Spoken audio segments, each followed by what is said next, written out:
I'm at the exhibit in Hamilton, Missouri called Quilting Vintage with Kelly Cline and Friends.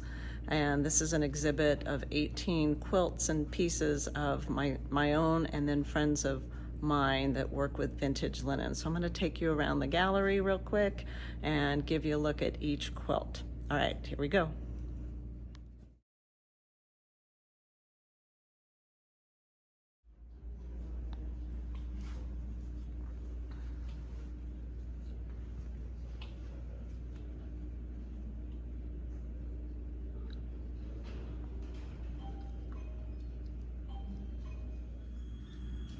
Let's start with the signature quilt from Nest City, Kansas, is where it originated.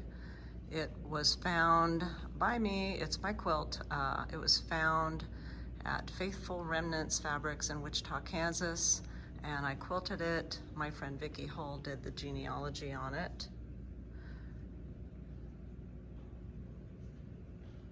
And I just simply cross-hatched over each signature. It's 1930s. We've determined it was from 1935, and it was a raffle quilt for the town. So Vicki nicely put together a book. It's called Ness County Signature Quilt Rescued and Revitalized, researched by Vicki Hull. And she's put together a really nice history of all the people that are in that quilt. All right, let's start over here. We'll walk around. In the case are pieces from friends of mine. It is actually currently on auction, each piece. We've got a bag, a zipper pouch made with vintage linens and feed sacks by Kathy Weiser. We've got a needle book with vintage linens by Julie Thomas. And then another notebook and cover by Julie Thomas. Vintage linens, feed sacks. A clutch bag by Michelle Franchino. A postcard by Marty Stern. And then a pincushion, a bird pincushion by Kelly Cline.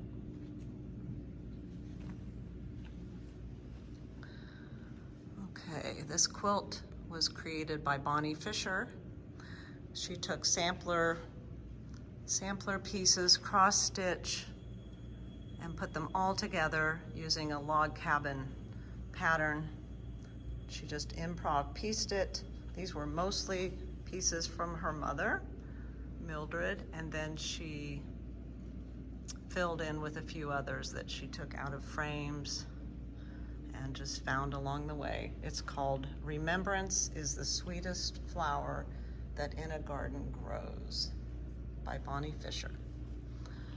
Next is this star quilt. This is by me, Kelly. This is called A Star is Reborn by Kelly Cline. So the focus on this was this hexy star, which was found by Bonnie. Bonnie happens to be my cousin, and I asked her to put that on a white sheet. So she appliqued that star, zigzag stitched around it, and then I put it on the long arm and just had a really good time with it. So this is all free motion quilted, a lot of ruler work. It's really a fantastic quilt. And then I did a faced edge, knife edge, so it has no binding, it's just a facing. A lot of times I try, if I can, I try and sign my quilts. So this one says Kelly Cline, April of 2022.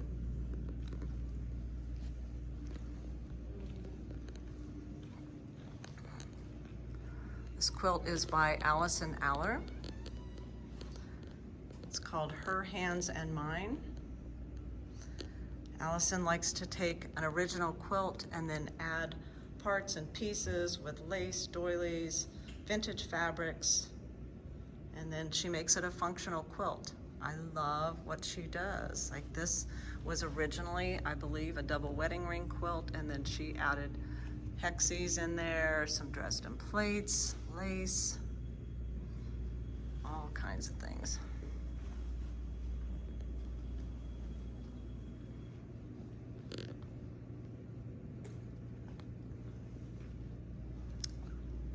Okay, let's go over to this piece. This is called Champagne and Caviar. This is one of my pieces. It started out as a tablecloth, and it's done in silk. I found it on eBay for $50 of all things, and it had been stitched by hand, and then when I got it, I quilted it. It's all free motion quilted. It's really a spectacular quilt. I call this my one and done because I can't imagine I will ever recreate this again. It's got about 1,000 pearls and hot fixed crystals on it. It shimmers really nicely when it's in the light and when you see it up close and in person. Let's go around to the other side. This quilt is by Robin Gregg. It's called Clouder Chowder. And this is all free motion quilted. Robin loves cats. So she started with a cut work tablecloth, put it on a brown sateen. It was from the estate of her aunt. And then she just did her magic.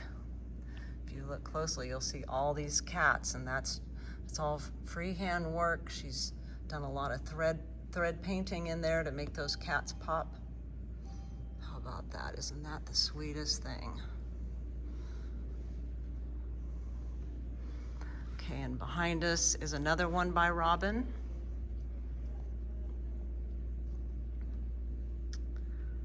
Robin Gregg. This one's called Bonnie Cobbler. And she took odds and ends, hankies, tablecloth, tea coasters, orphan quilt blocks, rickrack, doily, so many things, and incorporated all these things into one beautiful quilt. Again, all free motion quilted.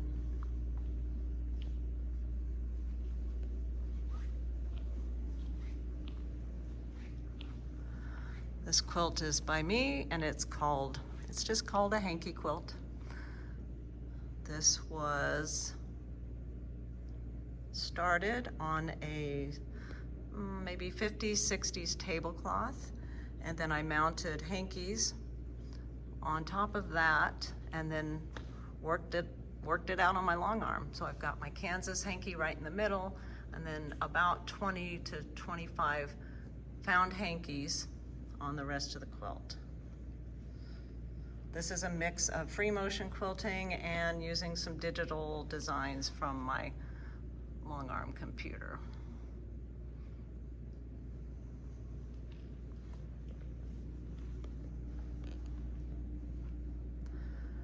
This quilt is by Becky Collis. It's called Battenberg Lace Elevated. Becky took a Battenberg lace table topper that her sister had bought at a thrift store for $1. And so she played with it on her long arm. It's all free motion quilted. And then she added beads. It's put on a satin back. It's just gorgeous. In person, it really shimmers.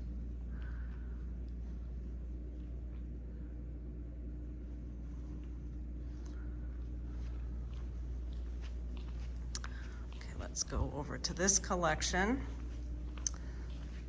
These are pillow covers that I like to collect from the early 1900s. And each one of these is unique, found mostly in antique shops. These were done in the early 1900s, and they would have come in a kit, just like we get a cross-stitch kit or a crewel kit. And they are many times stitched with silk thread. And then I take them on, put them on the long arm and have fun. So they're all free motion quilted. They're about 20 inches square.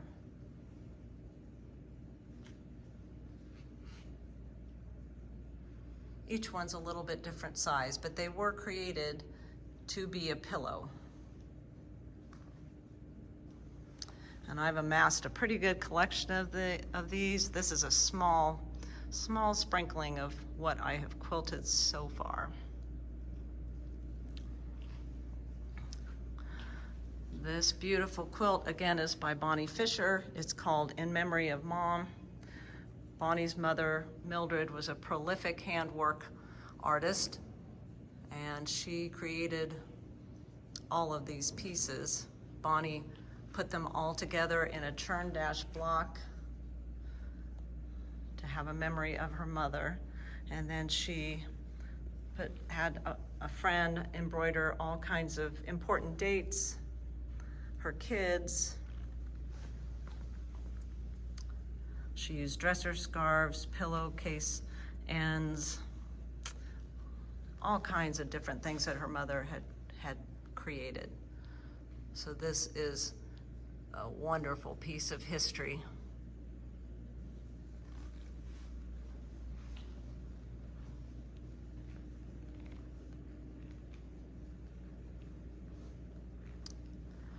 Then we have this quilt by Mary Winiger.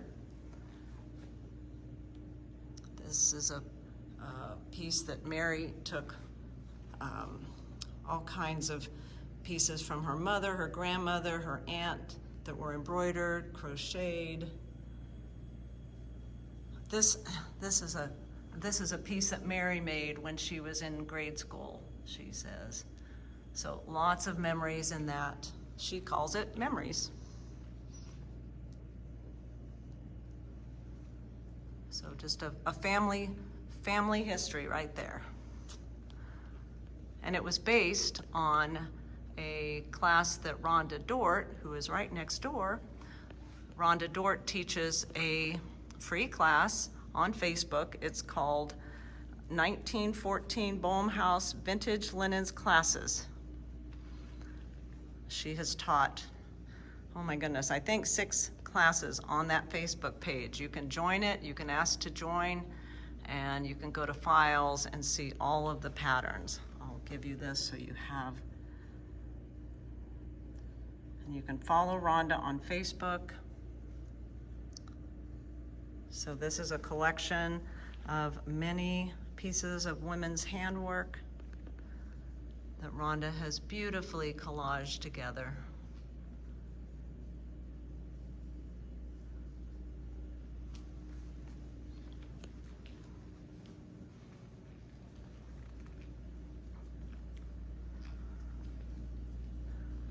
This quilt is by Danielle Bohannon. It's called Addison's Quilt. These are pieces, again, that Danielle rescued from antique shops, flea markets, estate sales, and she made this for her only granddaughter. And she used the churn dash pattern to highlight each block, which that's how Bonnie got to her quilt, because she had seen this quilt that Danielle had posted. And it's been a loved quilt.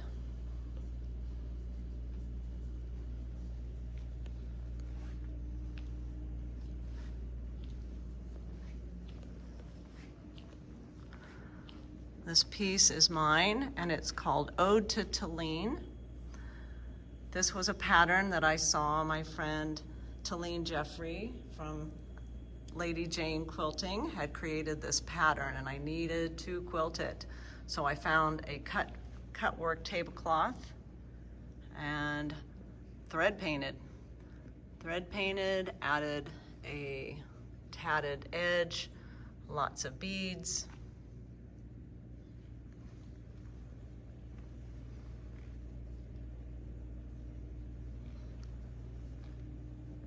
Talene has this available on her website. So you too can have that pattern. And I placed it on Dupioni silk. Behind me is a quilt by Becky Bruce. It's called 1930s Fan Blocks Reset. Becky reset these fan blocks and then added, what did she add? Oh, that doily. So she added that doily in the middle and then free motion quilted it.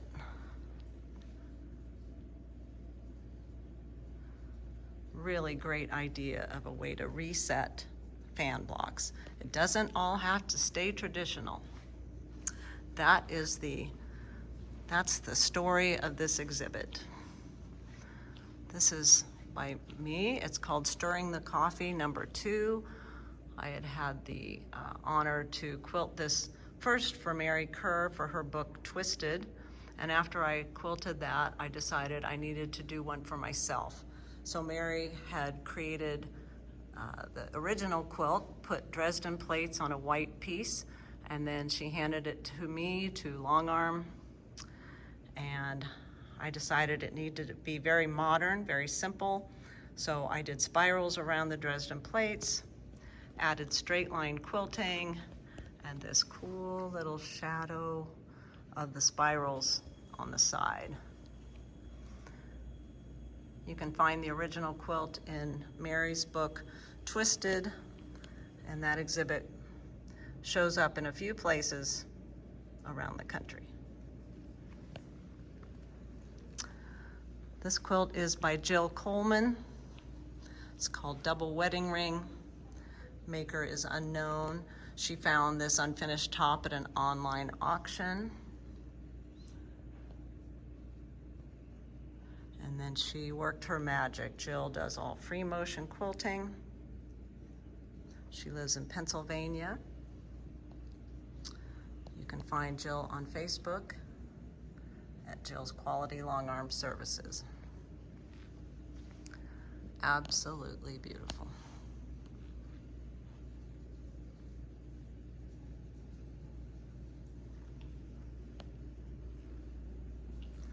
All right, the last quilt I'm gonna show. Oh wait, I need to go back to the beginning. I'll go back there. This is one of mine. I want you to see how uneven and awkward it is, because I, a lot of times, just leave it as the maker made it. She did not finish it, I believe. And this one's called Bubble, Bubble, Toil and Trouble. And this was a found top. And what I suspect happened, because there's different fabrics, I believe this is the older feed sack fabric, and then somebody might have found this and finished this quilt. It's a little uneven, but that's what I love about it. But I think this feels like a dress fabric, maybe from the 60s. It's been free motion quilted. It's scrappy. And there's nothing round about this quilt, which is what I love.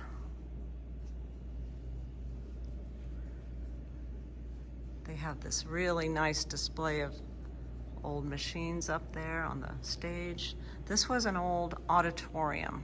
So we're in a high school. Actually, it's a gym. Can you imagine? Kids playing basketball here. So I'm gonna take you back to the front because I missed these. This piece is by my friend Tarina Gladdell. She calls it Pretty Little Dresses. And these are hanky corners, hanky pieces that she's put in each little square, and then the corners are all feed sacks. These are small, so these are maybe 3 to 4 inches square. And then she's embellished it with beads and little buttons, lots and lots of beading.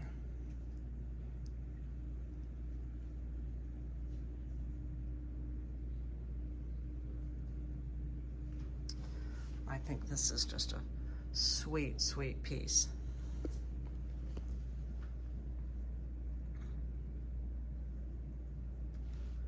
And then the last piece I'll show is by Vicki Hull. It's a quilted coat. She started with a quilt, and it was made using men's suit pieces. It was hand embroidered. She did a flannel lining and then added these flannel sleeves, which I think is just amazing. It's got a hood. So she used the original quilt in a really creative way. The pattern that she used, I've seen her wear this, it looks really nice on her. The pattern is New Look 6585 View B pattern.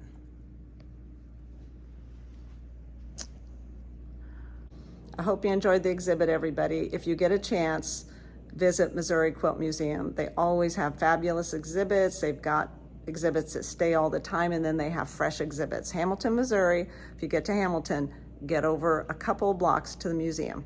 See you later, everybody. Bye-bye.